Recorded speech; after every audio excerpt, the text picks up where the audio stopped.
Salut à tous et à toutes, j'espère que vous allez bien. Aujourd'hui nous allons voir les 5 animaux les plus incroyables au monde. C'est parti. Numéro 5, le Red Lipped Bat. C'est un poisson tout à fait surprenant, une sorte de poisson chauve-souris que l'on retrouve aux îles Galapagos, à des profondeurs de 30 mètres ou plus. Numéro 4, la fourmi panda. Cet insecte, connu vulgairement comme fourmi panda ou fourmi de velours étant donné sa coloration, bien que son aspect rappelle une fourmi, en réalité il s'agit d'une espèce de guêpe sans ailes. Cette espèce d'arthropode habite dans les forêts sclérophiles de la zone centrale du Chili. Sa tête possède des poils de couleur blanche et le reste de son corps est noir et blanc. Les mâles possèdent un pelage un peu plus court que les femelles, et possèdent des ailes. Les femelles n'ont pas d'ailes et ont un pelage plus long que celui des mâles. C'est un type de guêpe rare parce que cette espèce de guêpe pourrait être en danger d'extinction. Malgré les 2000 œufs pondus chaque année, beaucoup de prédateurs sont attirés par leur couleur brillante. La fourmi panda vit environ 2 ans, ce qui est surprenant pour un insecte qui mesure de 3 à 4 cm. Numéro 3, le morosphinx. C'est un petit sphingidat brun beige au corps trapu. Le morosphinx possède une très longue trompe pour butiner les fleurs, souvent violettes, bleues ou blanches, en vol stationnaire à la manière des oiseaux-mouches. Il butine généralement le nectar des fleurs que les autres insectes ne peuvent atteindre. Il affectionne les sauges, les lavandes. Il reste parfois coincé par sa trompe dans certaines fleurs au tube de la corolle trop étroit comme celui de l'espèce introduite Nodera speciosa. Numéro 2, le Tenrex strié. Voilà, on dirait un Pokémon. Et le numéro 1.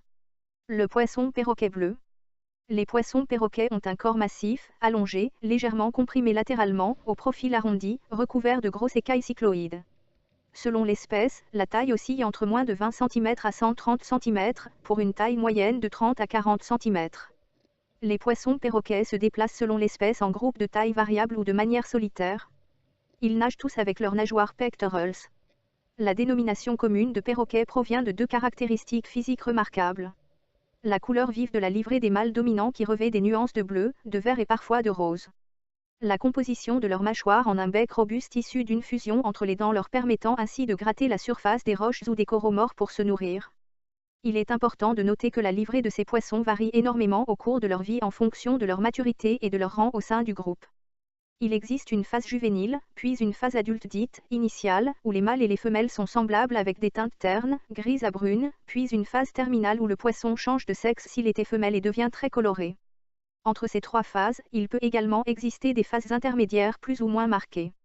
L'ensemble de ces variations de livrée rend particulièrement difficile l'identification entre les espèces, dans certains cas le risque de confusion est grand et ce même pour les spécialistes.